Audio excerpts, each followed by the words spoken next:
जयपुर नाम के शहर में तेजस अपनी पत्नी नीरू के साथ रहता था। पति पत्नी दोनों ही नौकरी करते थे। एक दिन तेजस गांव अपनी माँ के पास फोन करता है। हेलो, प्रणाम माँ। जीते रहो माँ, तुम दादी बनने वाली हो। अरे वाह, ठीक है बेटा, मैं कल ही आती हूँ। जब माँ जी शहर पहुंची तो बेटी बहू ने बहुत अच्छे से स्वागत किया।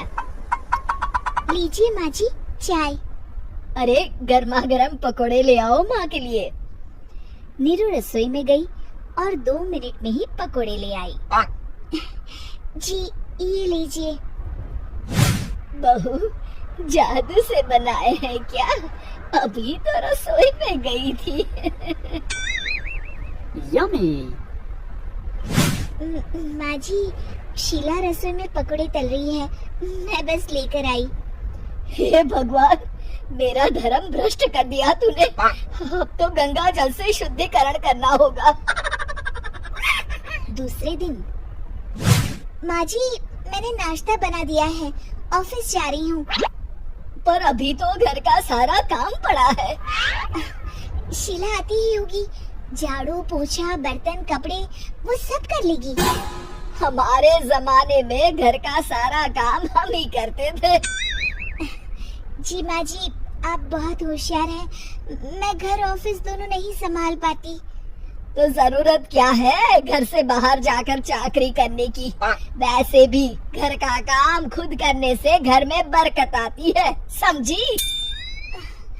पर माँ जी, पर वर कुछ नहीं, इस महीने की पगार मिले फिर ऑफिस बंद है। हाँ।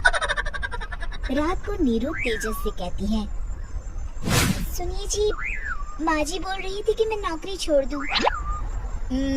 वैसे ठीक ही तो है, अभी तुम्हें आराम की जरूरत है। फिर भी आराम कहाँ, शीला को छुड़ाने के लिए बोल रही थी। तो अब 24 घंटे में इतना काम तो कर ही सकती हो। पर जॉब पसंद है मुझे, घर पर मन नहीं लगेगा। अगले दिन जब दोनों ऑफिस के लिए निकल रहे थे, मेरी तो कोई कीमत ही नहीं है इस घर में।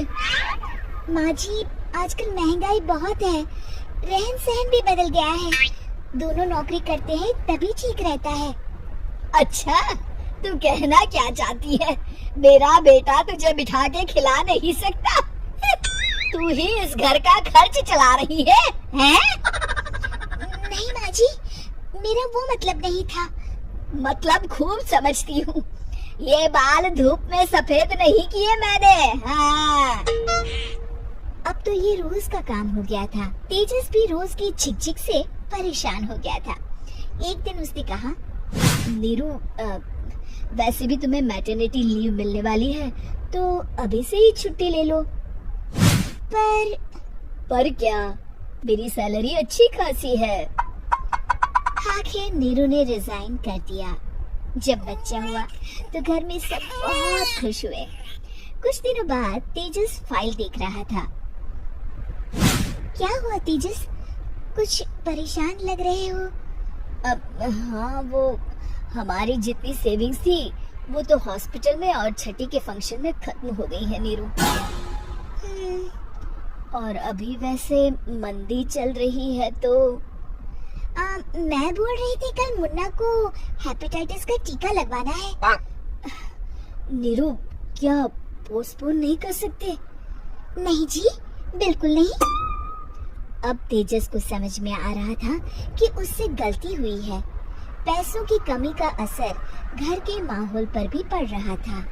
अगले दिन, बेटा मेरा चश्मा और ये दवाइयाँ ले आना, पर्चा देते हुए माँ जी ने कहा। जी। तेजस, मुन्ना के लिए दूध का डिब्बा और डायपर भी ले आना, और ये किराने के सामान की लिस्ट है, इसे भी लाना है। तेजस गुस्से में लिस्ट मरोड़कर फेंकता है और चिल्लाता है, पैसे क्या पेड़ पर उगते हैं? ये ले आना, वो ले आना। अरे, पर ये जरूरत का सामान ही है। वो गुस्से में बिना कुछ कहे ऑफिस चला गया। अरे लंच तो ले जाइए। नीरू दौड़कर डिब्बा पकड़ाती है। एक दिन खाना खाने के बाद, नीरू, अब तो मुन्ना कुछ बड़ा हो गया, तो अब तुम वापस ज्वाइन कर लो ना जॉब। पर इस रिसेशन में जॉब मिलना बहुत मुश्किल है, ट्राई तो करो। फिर मुन्ना, माँ जी है ना, और एक फुल टाइम मेड भी लगा लेंगे। पर माँ जी, उन्हें तो पसंद नहीं। तभी माँ जी वहाँ आ जाती है और प्यार से नीरू के सर पर हाथ फेरते हुए बोलती है, अब मेरी समझ में आ गया बहू, पहले के और अब के समय में अंतर है।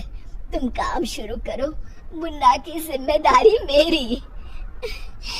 मेरी प्यारी माँ जी, ये कहकर नीरू उनके गले लग गई। शिक्षा, परिवर्तन संसार का नियम है, हमें भी समय के साथ चलना चाहिए। उम्मीद है कि आपको हमारी ये कहानी पसंद आई होगी। कृपया हमारे चैनल को सब्सक्राइब करें और सभी अपडेट्स के लिए बेल आइकन जरूर क्लिक करें। और हाँ, वीडियो लाइक और शेयर करना मत भूलिएगा।